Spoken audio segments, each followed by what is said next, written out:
Hi guys, I'm Jeyo. I know that you have many questions regarding with your internet speed today. So, I will give 8 tips on how to improve your internet connection. Let's get started!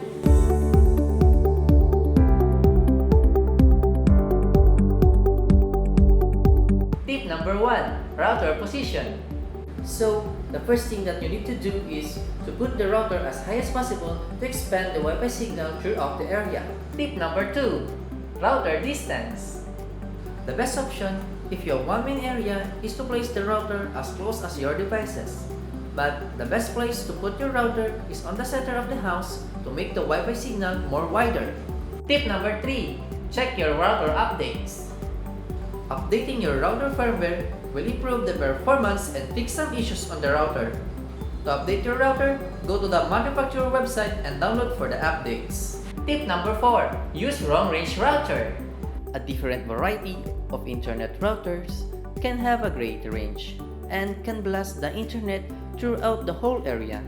Long-range router is a good option because it operates on dual band and use both 2.4 GHz which reaches up to 150 feet and 5 GHz which cannot reach as far but that runs to be faster. Tip number 5, use Wi-Fi extender. Distance is one of the most obvious problems, and there's a certain optimal range that the wireless signal can travel. The Wi-Fi extender will never be good as the original, but it is much better if you connect it to internet cable to maximize the same speed with the original router. Tip number 6, disconnect idle devices. Idle devices will slow your internet speed because most of the devices will get the auto updates from the software or apps.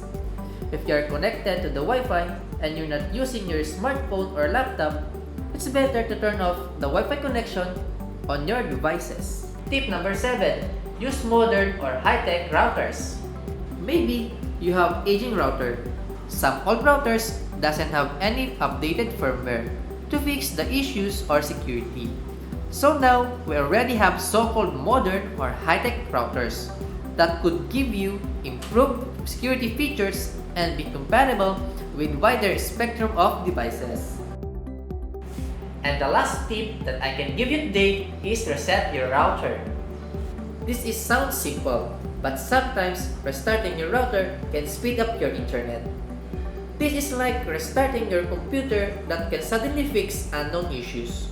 Rebooting your router can elevate internet connection problems and boost your internet speed. So that's all for today, guys. If you have some questions, comment down below. And don't forget to like, share, subscribe, and visit our website.